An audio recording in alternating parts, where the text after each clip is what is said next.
नमस्ते। आप सभी को सूर्य मानस चैनल में और एक बार स्वागत है। आज हम विचार करने जा रहा है जीवनी। किसी व्यक्ति विशेष के जीवन वृत्तांत को जीवनी कहते हैं। अंग्रेजी में इसके लिए दो शब्द है, लाइफ तथा बायोग्राफी। हिंदी में जीवनी को जीवन चरित्र तथा जीवन चरित्र कहा जाता है। सामान्यतः जीवनी में वर्ण व्यक्ति के संपूर्ण कार्यों का वर्णन होता है। जीवनी लेखक को सदा इस बात का ध्यान रखना होता है कि कोई महत्वपूर्ण घटना या प्रसंग उससे छूट न जाए। लेखक इसके लिए निम्न बताए जाने वाले स्रोतों का उपयोग कर सकता है।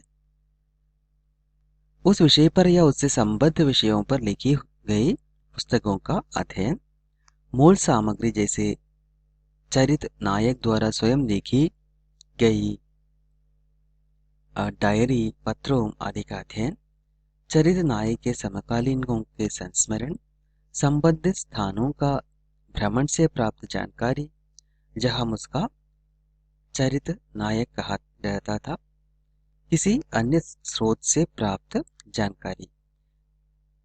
इन सभी बातों का ध्यान यदि जीवनी लेखक को है तो सही, प्रामाणिक और विश्वसनीय जीवनी पाठकों को देने में उनको सफलता मिलेगा। जीवनी कथा साहित्य नहीं है, इसलिए इसमें कृत्रिमता और कल्पना का कोई स्थान नहीं होता। साहित्य में जीवनी लेखन की परंपरा बहुत प्राचीन नहीं है। पुराणों और महाकाव्यों में राजपुरुषों, देवताओं और वीरों का जो वर्णन मिलता है वो जीवनी है, ऐसा थोड़ा मान सकता है। लेकिन आधुनिक जीवनी साहित्य के अंतर्गत इसे नहीं रखा जा सकता है, क्योंकि इनका आधार अतिरंजता और अतिशयोक्ति रहा है। जीवनी लेखन की वास्तविक और वैज्ञानिक दृष्टि आधुनिक काल में पश्चिम से आई है। बाबू गुलाब राय ने लिखा है, जीवनी घटनाओं का अंकन नहीं वरना चित्रण है।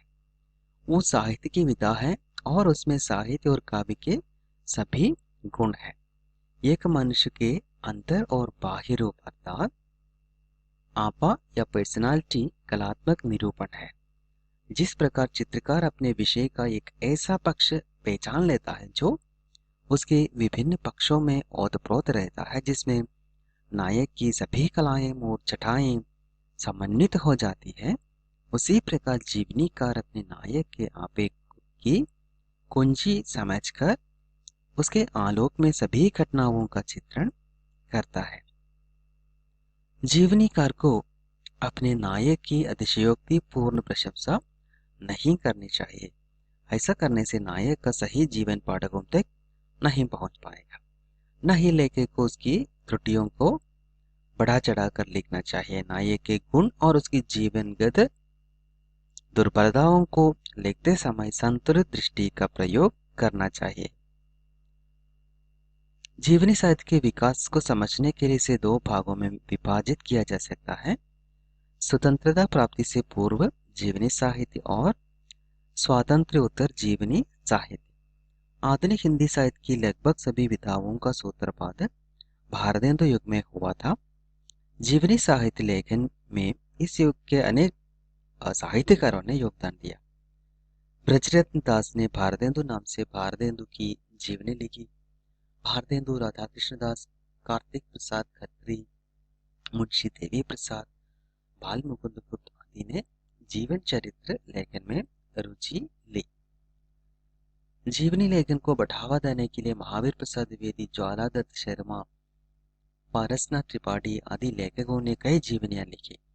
देश को आजाद करने में हमारे राष्ट्रीय नेताओं जैसे महात्मा गांधी, लाला लाजपत राय, तिलक, गोखले, मदन मोहन मालवीय आदि ने महत्वपूर्ण भूमिकाएं अदा की। अतः नेताओं का जीवन चरित्र खूब लिखा गया। श्री सुभाष चंद्र बोस के जीवन को रेखांकित किया गया।